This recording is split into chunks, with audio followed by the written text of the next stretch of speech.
What's up, everybody? It's your boy TGK back with another reaction video. And you know what I like to do here? I like to call out BS around here, around these parts of the YouTube streets. And that's what we're going to do today. We're going to participate in a little bit of holding people accountable kind of episode today. But we're going to react to a video of a content creator that I very much enjoy his content. But also, just because I enjoy your content doesn't mean I won't call you out for some bogusness. But enough of the fluff, ladies and gentlemen. Let's go ahead and let's get to the stuff. The title of this video is titled Luka Trade Takes That Age Like Milk by the YouTube channel Foot on the Line. There's also Legend of Winning. Sorry I wasn't in the frame, but this is Legend of Winning. If y'all don't know who Legend of Winning, he's a massive content creator. Salute to him, man. I'm influenced by the man's success, and a lot of people should be too, man. I do got like 15 channels and they're all successful. So salute to the homie, but I want to know which trade takes age like milk, because there's some takes that Low himself had that age like milk, but I'm gonna let him speak a little bit. So let's get it cracking. Oh my God, we got the receipts, dog. Now, remember about a couple of weeks ago, actually at this point it's probably about a month, when the Luka and AD trade broke wind and everybody went crazy and losing their mind. And for whatever reason, people were so quick to make hot takes about the fit of Luka and LeBron and how great Dallas was going to be. And of course, how this entire season for the Lakers is completely thrown out of the window now because they weren't going to be good. And to be fair, some of these takes I actually believe, in particular the defensive one. However, we are a month into this whole trade and it seems like a lot of things have changed, as well as a lot of people's tones, but don't you dare worry. I want to make sure we get everything on record, because what I am starting to notice is a lot of goalposts moving, and that's exactly what's ever going to happen when it comes to the Lakers and also LeBron, when it comes to people having expectations, setting them, having these hot takes, and then all of a sudden when they don't pan out, then we start moving the goalposts. I saw that with JJ Redick. I'm seeing it right now, but let's not forget, brother, the Lakers are proving everybody wrong. They have their... First of all, before we even get to what your receipts are, I got some receipts too. But what I want to say is that in my video where I broke down the roster with Luka Dončić, I literally painted out everything that is happening right now to the T. Legit. For real. Yeah, I want to pat myself on the back. Yeah, I'm looking for the adulation because, you know, when people write, people deserve to be given their credit when they're right. And I've been right. But Legend of Winning, do you remember this? Do you remember when you posted this on February 19th, 2025? Luka is so trash. Now, I'm going to have to warn you about Luka Dončić being on your team now. You're going to have to walk a fine line, brother. You're going to have to walk a fine line being careful of how you criticize Luka. And I think you were a victim of the moment at the time in criticizing Luka so early because of his play. And I get it. I understand it's LA. But if we're going to pull receipts, let's pull your receipts first. All right. You know what I'm saying? And I mean this all in fairness. I mean this very well. I respect what he does. I respect what you do, Lo. Love your work. But you can't be tweeting these things out here and expecting no one to see it. And expect a fan base that has been following this man for 7 years and expect you to finally watch Luka games, even though you watched Luka games before, but now you're watching him a lot more closely. And the fact that you jumped to the conclusion because of his first couple of games were kind of duds to Luka standards, saying things like this, it's kind of crazy. But, oh, you thought you were out of the woods, huh? You thought you were out of the woods. No, not around here. You were not. You were not, sir. Let's go ahead and let's see how you reacted to Luka Dončić play against the Charlotte Hornets. Let's check this out. Hey, Luka, you can't even shot right now. Get to the rim, please. That means. That's good. Thank you. Oh my God. Defense. Fat ass. Maybe Nico was right about this nigga. Oh, maybe Nico was right. Oh, talk about hot takes. Talk about Low. Come on, man. You again. and this is we're joking, but I'm being partially serious. You have to be careful with how you say things. You got to understand Luka fans the Slovenia fan base. Excuse me for slipping the name. The Slovenia fan base is a very prideful fan base, and when you just kind of loose with the words, man, that don't bode well, bro. People don't rock with that, man. You have to, if you're gonna criticize Luka, make it make sense and be fair, bro. Luka is a generational talent. I ain't asking you to kiss his ass, but these takes are crazy. Let's keep. There's more. Let's continue. Luka, you better. You gotta be better, bro. Oh. This nigga sucks. Bro, Why are you this bad? Bro, Contributor. There's more. come on, Luka, deep ball. Stop launching the threes. They're not falling. Get in the lane. This nigga is fucking terrible, bro. Terrible. I want AD back. I want Max Christie, bro. Whoa. What is this nigga doing? It's in the Bay Area. What is this You better nigga? hit this. All right, Rui. Good rebound, bro. Good rebound. This is the best one right here. Swing it. Swing. Yeah, you gotta be able to. You better make Luka score. Floater. Ah, so nice start. Nice start. Oh my God. Why is Reese better than him, bro? This nigga sucks. We knew this. We been on this. Yeah. All right, I'll stop it there. I think I made my point. Right? I made my point. Yeah, you know, it's just, hey, man, you know, these are the way things go, you know, and I just want Low to be better, right? I enjoy his content, man. You know, just you gotta understand the criticism of Luka so early on in his first 3 games with LA was so unfair. I understand y'all are Los Angeles. I understand y'all got 17 championships. And Luka's going to get you to 21, 22 of them. He will. But to criticize him early on, that was unfair to him. Understanding that he hasn't been injured this long. Understanding that he was rusty for a while. And the fact that he is doing now what he's doing, being a part of the 8-game winning streak as of the time of this recording. I haven't heard an apology. I would like to hear an apology from Low. And then we get the apologies from all these bad takes. Now, let's start the reaction video. Oh, hold on. I got the wrong thing up. There we go.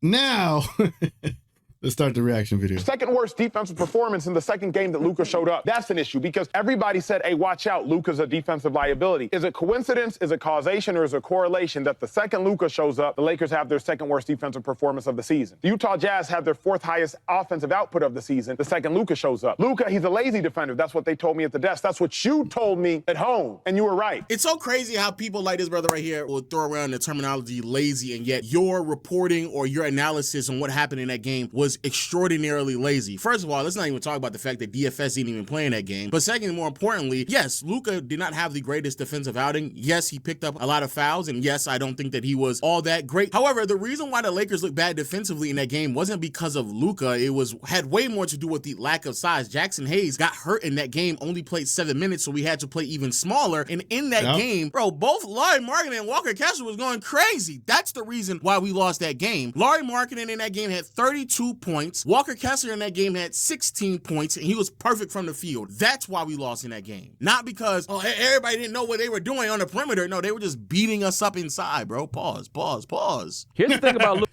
Good point. Hey, good rebuttal. I would also add to help Low here. I would say it was also before the All-Star break. Everybody was ready to go on vacation. And the fact that people went on TV the next day and try to a little parade about it. Again, some people truly don't understand basketball sometimes, and people show you. People show you when they don't understand the league, basketball, or its players. People show you. And Acho definitely showed you there. So, I fully support Low on that reaction. See? I could call out Low and still support him. I'll still rock with Low, man. I would love to have him on the show one day. Probably not after my intro. Probably he's not even watching this far into the video, but I would love to have him on my show. Luka, he's useless off the ball. All the people that know basketball better than I do all say that. If Luka can't play off the ball, you think they got him to not play? Yeah, exactly. He's just going to stand there. I don't see Luka to be one to set a screen. And JJ is a guy who gets everyone involved. Yeah. We'll see how much JJ enjoys this. we'll see how much the coach and Luka experience. We'll see how much he digs this. Yes. So who was that? I think that's like Bomani or whatever. I don't know, man. When you get people to just go out there and say some dumb stuff, it literally proves that they don't watch basketball. Luka is not the greatest off ball, but Luka is okay off ball. Luka literally plays off ball. Imagine kicking it to a wide open Luka. You know how much stress that gives a defense? Like, and the things he's able to do on a catch, like, it blows my mind that people don't understand when you have this level of a player like Luka.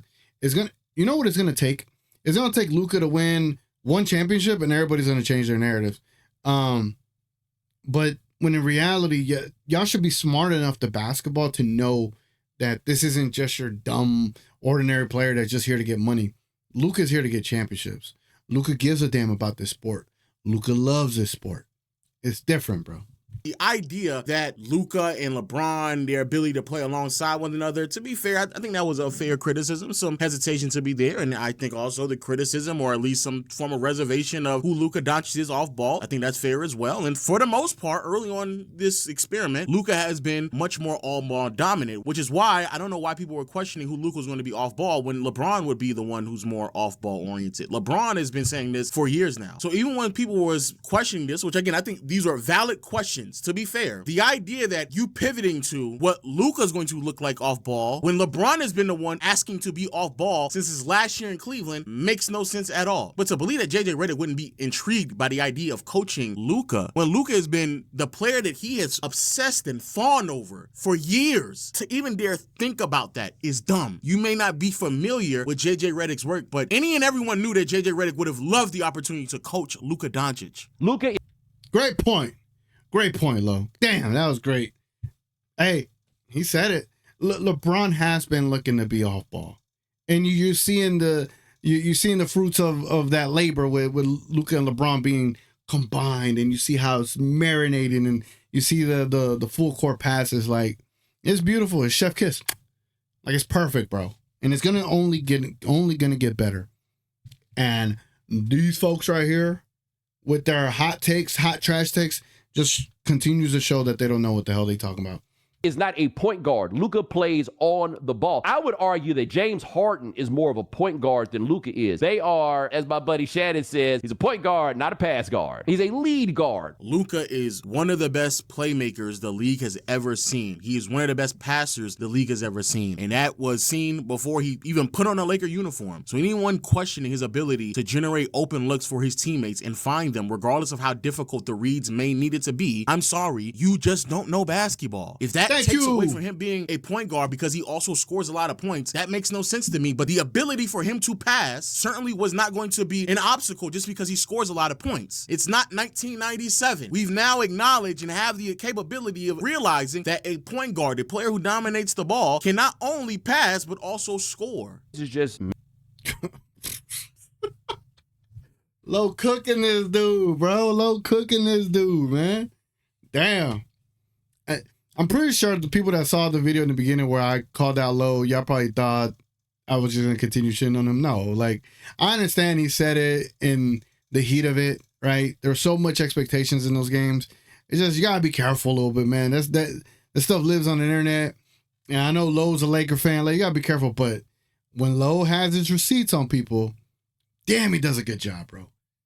I want to get to that point. I want to get as good as he is. This is some good stuff, man. Mr. Off the Ball now, where LeBron James becomes another moon orbiting around Luka. Is that what this is? Because I don't think the Lakers got better in the short run. I think it's going to be interesting to see how they figure out a way to make it work, and the way that LeBron attempts to adapt around a guy that he has to adapt around, where most people have adapted around him. I just don't think that's going to work. Forget about the ego part. I don't think that Luka Dončić is capable of adapting. If this is going to work at all, LeBron's going to have to be the one to start doing this a little bit differently. Again, He made a point there, and it is true.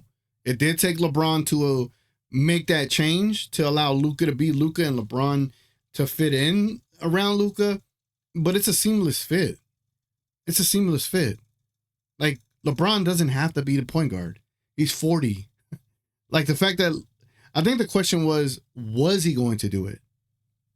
And it just went without saying. Even he said it, like, Luka's the perfect quarterback and I'm the wide receiver. Like, easy, bro. That's a seamless fit. Now it's a seamless fit. Initially, there was concern because you didn't know. You didn't know who's the alpha. They're both the alphas. They both want to go win championships. And at the end of the day, LeBron James has proven over and over and over that he is a team player first, and he's always going to make the right play.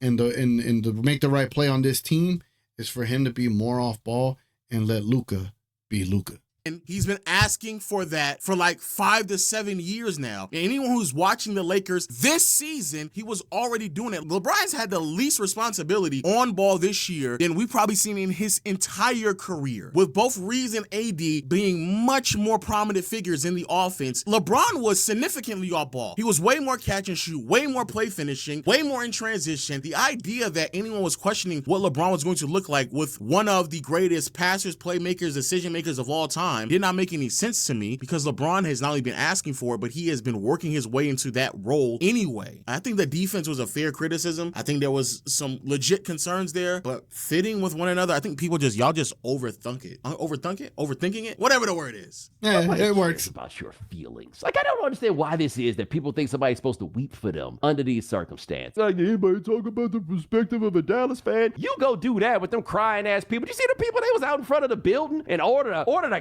casket overnight and all of this stuff and everything flowers else? Off, you know, like he just passed away. I don't understand like how media exists. How is this happening? How are you being critical of fans being passionate about the team that they root for? I didn't even know this take existed. This is a horrible take. We're sitting here constantly trying to figure out how do we get fans more invested, and there is a subsection of fans that are highly invested into their franchise, and even when they show their passion in a way in which that is very much so tamed in contrast to what it used to look like decades ago. Because decades ago, where they were throwing things on the court, they were screaming and yelling, they get in fights in the stands. This is a very laughable but also passion-felt way for them to express themselves, and even people complaining about that as well. I get tired of hearing people just complain about things for the sake of complaining, bro. Like, Jesus Christ. You got two guards out there, ball dominant, without an actual three-man that can go out there and mitigate the offense. You go get a shooter in Clay. You got Kyrie Irving, questionably one of the greatest guards to ever play the game. You got PJ Washington, which is a multi-versatile player. And then you add Anthony Davis, MVP candidate, and you say to yourself, what are the chances of us making this move now? You got to have somebody with big-ass cojones. I have to applaud Nico because the idea of it only has to be backed up with truth.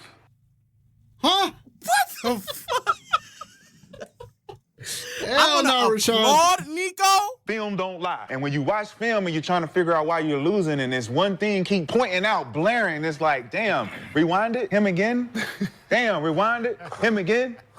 Damn, rewind it, him again? People say the Dallas Mavericks lost because Jaylen Brown locked up Luka, but if you go back and watch it and just take into context everything that was happening, Luka played fine in the finals. Or that the Dallas Mavericks lost because Luka couldn't defend his man when there was nobody really on the perimeter that was out there doing anything of substance or special from the Boston Celtics. Boston really wasn't even that great offensively, especially Jaylen Brown and Jason Tatum. Neither one of them were phenomenal offensively, so much so they came across unstoppable because Luka couldn't guard them. That's not what was happening at all. The reason why the Dallas Mavericks lost is because Dallas was too functionally dependent on Luka. They needed much more versatility, which is why they would go after someone like Clay and move off of DJJ, because Clay is a much more fluid offensive player, in particular with his three-point shooting. But I also find it very odd to me because if that's what you came from the conclusion that you think Luka was the detriment to that team and why they end up losing, I don't know how Kyrie just escapes the responsibility, especially when people want to sit here and believe that Kyrie now is going to have to be the primary ball handler. And shout out to Kyrie. I am making this video post his ACL injury, but even before that occurred, I was very concerned for Dallas for them to sit here and claim that Kyrie was going to be the primary ball handler on that ball club. You need elite level shot creation as well as elite level passing and playmaking to leverage that shot creation, because everyone on that team, they are play finishers. They are players that need someone else to generate quality looks for them. And so all of that responsibility being placed on the shoulder of Kyrie, to me, was very excessive. They did not lose because of defense. They lost because there wasn't enough functional quality offensive players that could create and be more dynamic outside of really Luka and Kyrie was underperforming in the finals. Whether to give him 5 years, $350 million.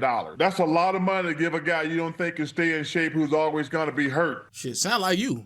Matter of fact, I believe in your last year in the NBA, how much money you get paid? You was up $9 million. You went from making 4, 2, 1, all the way up to $9 million, and you only played 20 games. You turned down that money? I know you didn't turn down that money. I don't know, Chuck. It sound like you two are two peas in a pod. Two fat slobs who did not take the game serious. This was not conditioning whatsoever. Didn't play defense. Got to the finals and lost. That's what it sounded like to me. Luka has gotten to the conference finals. He's led his team to more conference finals appearances at this point in his career for someone who's a fat slob. This is going to be a great trade to see what happens the next X amount of years. The Mavericks are a win. Because, listen, I don't know who the second best team in the West is. The Oklahoma City Thunder are terrific, but I actually think, in my opinion, the Mavs are in that conversation as the second best team there right now. The irony, as I record this video, the Lakers are the second seed in the West. I want y'all to be very understanding that before the injuries happened, before Kyrie, AD went down, before even Gafford went down, bro, the Dallas Mavericks were like the 9th or 10th seed, maybe 8th seed in the Western Conference. For people to believe they were going to pull themselves up out of that positioning to put themselves anywhere near close to the second seed is crazy. For anyone to believe that for the rest of the regular season that they were going to be able to play at a certain level that would present themselves as the second best team was crazy. Luka does not move without the ball. LeBron does not move without the ball. Fuck, bro. Jesus Christ, bro. So now LeBron doesn't move without the ball. Like, I get the Luka criticism. I think Luka should move off the ball a little bit more. Shout out to JJ because he actually has him moving off the ball a little bit more. I've seen Luka cut, crash for offensive rebounds, come off curls and all that stuff. But to sit here and to say that LeBron doesn't move without the ball, bro, y'all are just not watching. LeBron has been moving off ball anytime he has another ball handler. He was moving off ball in Miami. He moved off ball for the past handful of seasons with the Lakers, especially when they had Russell and D'Lo and Reeves. He's been moving off ball this season. There's going to be... And this is coming from Charles Barkley, who the other day was calling out Perkins because all they do is talk about LA and the Warriors. Well, Charles, you deserve criticism too. You and your entire show. Y'all don't actually watch basketball. Y'all only watch the games that are on the network and barely even watch those games. Like I think people need to start calling these people out too. Like TNT, ESPN, like they don't watch enough. They don't watch enough. And that's why me personally, I can't talk about teams I don't watch. Why would I? I can only talk about the teams I watch and break down them specifically. And then if I do some research on another team, I'll break down what I learned specifically. I wouldn't just say stuff that isn't real.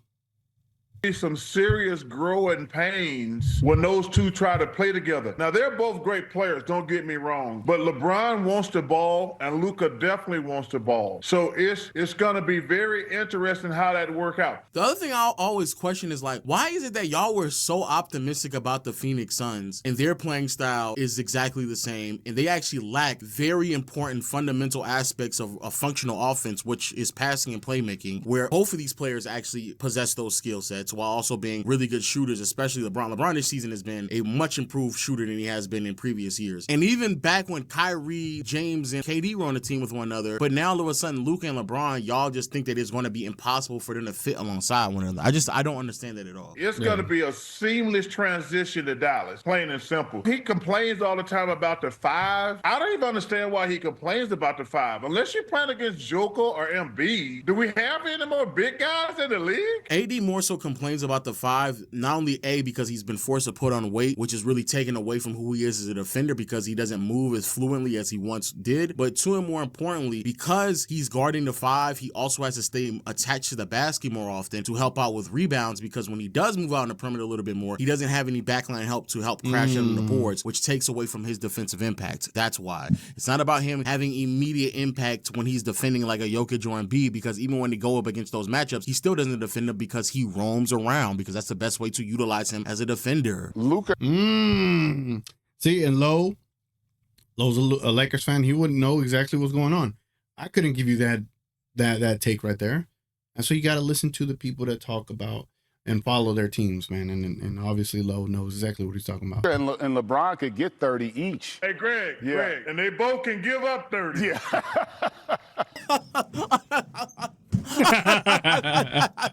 This nigga's never played a lick of defense in his career. It's so crazy to me. Number 1 ranked defense since they made that trade. Even before the trade happened, during games in which AD didn't play, they were still an elite level defense because of the coaching. I have no problem with questioning the defensive intangibles and identity after you lose AD and you bring in Luka, but God damn, bro. That's going to be fascinating because I don't think Luka and LeBron can play together. That's my personal opinion. But the Dallas Mavericks have already stepped to the table. They're the second best team in the West, and I love OKC. But the Dallas Mavericks are the second best team. When we wake up today, the Dallas Mavericks are the second best team in the West, plain and simple. I just don't understand how people were able to come to that conclusion so quickly when, again, Dallas was filled with a bunch of play finishers. Y'all were putting a lot, and I do mean a lot of responsibility on Kyrie to generate and create opportunities for everyone else. Of course, we ain't never gonna see that. And also, the Lakers are now the second best team in the West. And it's crazy because even when Chuck is trying to acknowledge that going on right now, he's still like, who really cares? It's just a couple of good games, a couple of good weeks. You didn't watch a single game of Dallas and you was able to make this assessment. So now, when the Lakers actually do play games and they do exceed expectations, even that gets belittled like, oh, it's just a couple of good games. Hey, I understand some of the criticism. I understand some of the reservations. I understand some of the narratives that kind of float around. I get that wholeheartedly. But I don't think I've ever seen a take that universally has aged this poorly, this quickly. My nigga, it's a month. It's been 30 days. Let's forgive a lot of stuff that's going on out in Dallas because of injuries and solely talk about the Lakers. Best defense in the NBA. Offensively, they are working seamlessly alongside one another. The head coach that y'all niggas called a podcaster who wasn't able to figure out anything has actually figured out multiple schemes for several different teams. And the rest of the roster y'all said is chopped liver. I don't know why y'all didn't think that DFS and Vando were going to have immense defensive impact.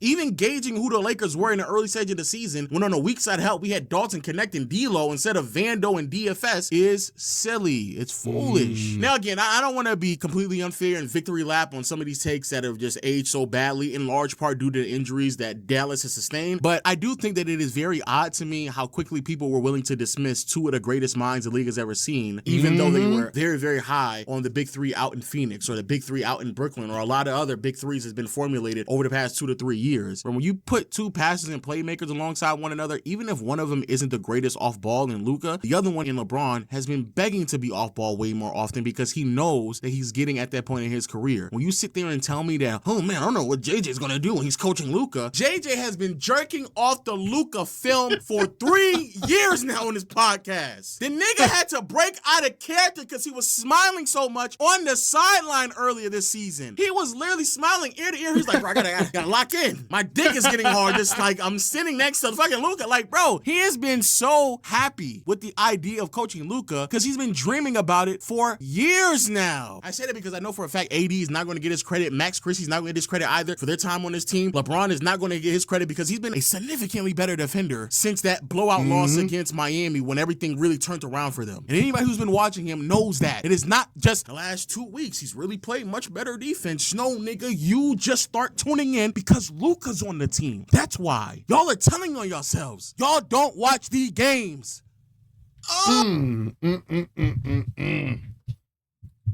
Yep. That was great. And that's why Lowe is an amazing content creator. Even though he jumped the gun a little bit on that Charlotte Hornets game. But other than that, he cooked. He cooked in this one. He cooked, bro. Cooked. And that's why when I was, I was very honest with the trade. Whenever Luka got to LA, I was like, hey, I don't know much about the Lakers, like as far as the details and the finer things and everything. But I'm gonna learn. But on the surface, this is what I could tell you. And literally on the surface, judging just by the personnel, looking at stats and analytics, and being able to see how these players, their builds and what they've done in the past, and the little that I do know about them, even I was able to put together that this team was going to be pretty good. Did I say 8 wins in a row good? Hell no. But boy, are they exceeding expectations. The Lakers are exceeding expectations. So, but yeah, man, I love a good call out. I like when people call people out for some crappy takes. This is what I like to do here. But, I wanted to be fair and point out things that Mr. Lowe himself has said and then give him his flowers on him calling out these other folks. But no, appreciate Lo and that great video and calling out these other frauds. You know, we like doing that around here. Anyway, if y'all enjoyed that video, please leave a like on the channel. Please consider subscribing. Also, please consider becoming a member as well. It's been your boy TGK. Is this going to drop before the Lakers and Celtics game? Yeah, why not? This will drop before the Lakers and Celtics game. We're going to do a whole watch along right after this video. It's been your boy TGK. Appreciate y'all tuning in. And without further ado, catch y'all on the next one.